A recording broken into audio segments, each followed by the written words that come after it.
पूरा मिला इंडिविजुअली एक फंड में 1500 मतलब करीब 6,000 रुपए आप निवेश कर रहे हैं। अच्छा, बीच में बढ़ा भी देता हूँ। अच्छा, flexible systematic investment plan type है ये। अच्छा, SIP नहीं, टिपिकल SIP नहीं है?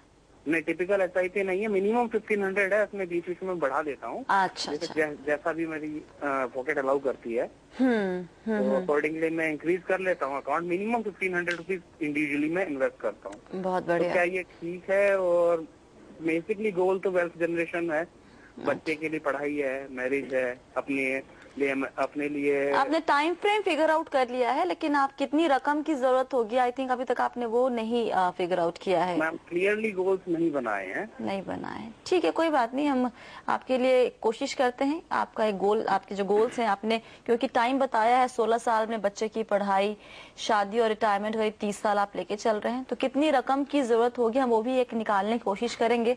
लेकिन पहला सवाल आपका इमरजेंसी फंड्स का, सेविंग अकाउंट में ही रहने दें या फिर कोई दूसरा ऑप्शन बेहतर हो सकता है इनके लिए? नहीं स्वाति, सेविंग्स अकाउंट में रख के कोई फायदा नहीं है, बिकॉज एवरेज अगर आप 4.5% का रिटर्न देखें तो वो भी जो टैक्सेबल है तो definitely he will not make any good return on it. But definitely emergency funds वो फंड्स होने चाहिए जो आपको एक्सेसिबल रहे at least as short notice as possible. तो 24 घंटे का नोटिस इज प्रीटी गुड। तो आइडियली लिक्विड प्लान्स या लिक्विड प्लस फंड्स अगर चूज करें तो इसमें इनको रिटर्न्स बेटर मिलेंगे। कोई लॉक इन नहीं होता है, they are freely available.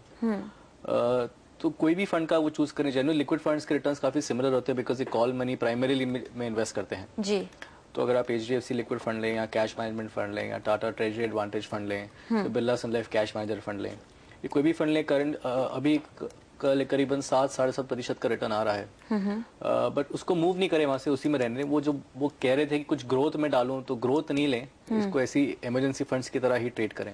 Okay. But savings fund से बेटर रिटर्न आएगा। तो जब भी उनको फंड्स की जरूरत है, वो जिस तरह जैसे उनको कुछ चेक इशू करना है तो सेम टाइम रिडेम्पशन भी कर सकते हैं। अच्छा। नेक्स्ट मॉर्निंग अगर आप 3 बजे पहले अगर आप रिडेम्पशन देते हैं तो अगले सुबह आपको बैंक में डायरेक्ट क्रेडिट आ जाता है। तो it is as good as availability at all times, but थोड़ा सा बेटर रिटर्न। ओके।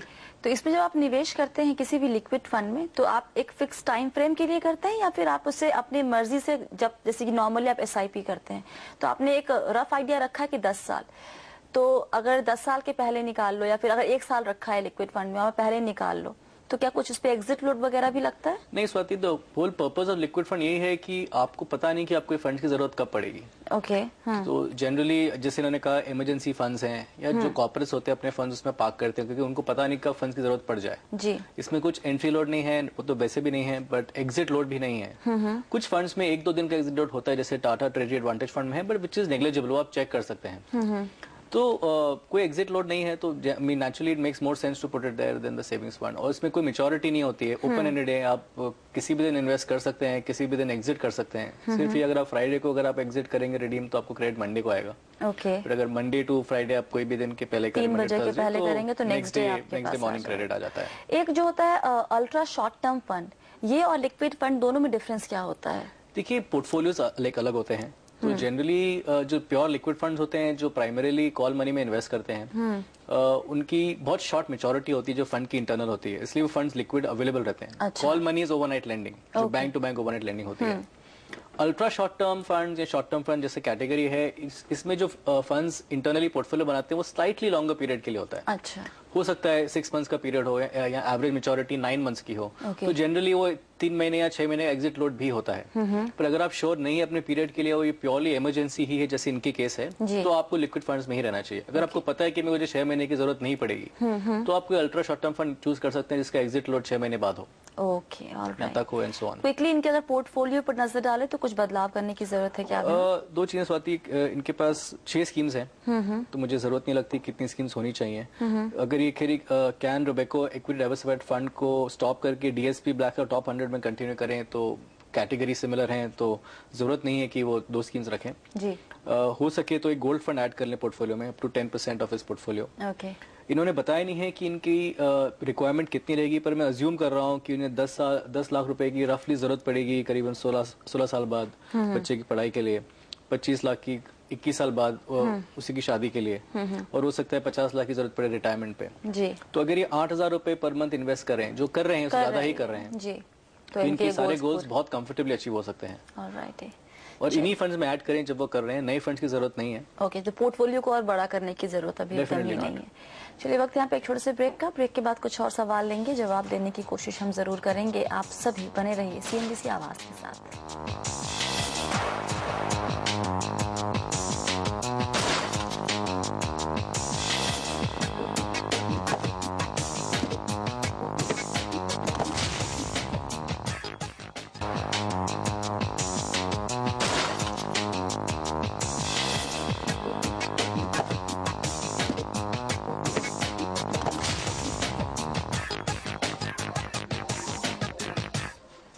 स्वागत है आप सभी का एक बार फिर से योर मनी में। हमारा फोकस है म्यूचुअल फंड्स पर। सवालों के जवाब दे रहे हैं अभिनव इंग्लिश। अगला सवाल लेते हैं। सुरेंद्र सिंह हमारे साथ जुड़ रहे हैं फोन लाइन पर। सिंह साहब नमस्कार, कहाँ से बात कर रहे हैं आप? हाँ मैडम नमस्कार, मैं लक्ष्मणगढ़ मोदी इंस्टीट्यूट से बोल रहा हूँ। जी जी। एक्चुअली मैडम मेरा एक अभी पोर्टफोलियो ये है कि मैं PPF में करीब 24,000 ईयरली डालता हूँ। अच्छा। एंड एक मेरे पास बजाज अलियांज का टर्म प्लान है, 5 लाख का है वो। और सैलरी जो है मेरी वो करीब 18,000 है मैम जी।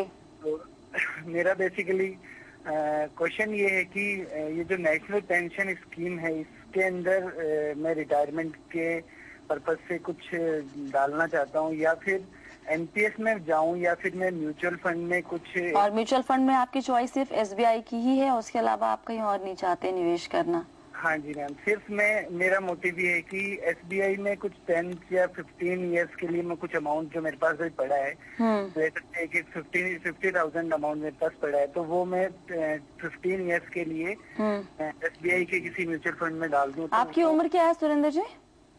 हाँ जी 31 ईयर्स है। 31, ओके। हाँ जी। चलिए, वक्त थोड़ा कम है अभिनव। इनको जो निवेश करना, आप कितना निवेश कर सकते हैं सुरेंद्र जी हर महीने? मैडम यदि मैं एक साथ डालूं तो म्यूचुअल फंड में 50,000 डालना चाहता हूं 15 इयर्स के लिए। अच्छा। तो मैं ये लूं या नेशनल पेंशन स्कीम ले लूं मैम? उसके अलावा महीने में आप हर महीने कुछ निवेश नहीं करना चाहते? हर महीने में मैं PPS में डालता हूं करीब 2,000 रुपीज। 50,000 निवेश करना है, NPS या फिर कोई म्यूचुअल फंड? स्वाति, मैं अपफ्रंट तो सजेस्ट नहीं करूंगा इन्वेस्ट करना। मैं सजेस्ट करूंगा सिस्टमैटिक ट्रांसफर प्लान लें। ओके। NPS की परफॉर्मेंस इतनी अच्छी नहीं रही है और प्रमोशंस भी ज्यादा नहीं है, आपको इजीली अवेलेबल भी नहीं है। हो सकता है उनके अवेलेबल हो, लेकिन फिर भी मैं सजेस्ट करूंगा म्यूचुअल फंड रूट चूज करें। अगर ये SIP कर सकते हैं हर महीने तो करीबन 30-35% जो इनकी मंथली इनकम है 18,000 की, उतना इनको इन्वेस्ट करना चाहिए एक लॉन्ग टर्म पोर्टफोलियो के लिए। तो करीबन 6,000 रुपए तक इन्वेस्ट कर सकते हैं। मेरा सजेशन रहेगा अगर ये कर सकते हैं तो ये 4 स्कीम चूज करें। ICICI prudential focus blue chip में 2,500 रुपए इन्वेस्ट करें। SBI इमर्जिंग बिजनेस फंड में 1,000 रुपए, SBI ब्लू चिप में 1,500 और कोटक या रिलायंस गोल्ड में 1,000 रुपए। अभी SBI पे ये रेस्ट्रिक्टेड क्यों है मुझे नहीं पता, बट जनरली लोगों को कंफर्ट आता है कि अगर PSU ओन फंड है तो कंफर्टेबल है, बट ऐसी कोई डरने की बात नहीं, क्योंकि जो बाकी फंड्स भी हैं काफी क्लोजली मॉनिटर्ड रहते हैं। सेबी है, एम्फी है, and so on and so fourth. थोड़ा डाइवर्सिफाइड पोर्टफोलियो बनाए तो अच्छा है।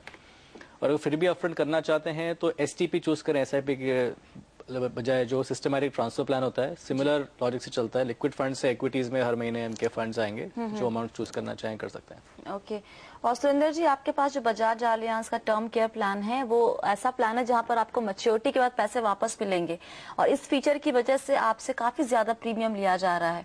आप अगर हो सके 3 साल अगर हो गए हैं तो आप इस प्लान को सरेंडर कीजिए और आप प्योर टर्म प्लान लीजिए जहां पर कुछ भी नहीं मिलेगा आपको मैच्योरिटी के बाद। इस बात को जरा आप ध्यान रखिएगा। बहुत बहुत शुक्रिया अभिनव आज सभी सवालों के जवाब देने के लिए। और फिलहाल योर मनी में इतना ही। आप बने रहिए CNBC आवाज के साथ। नमस्कार।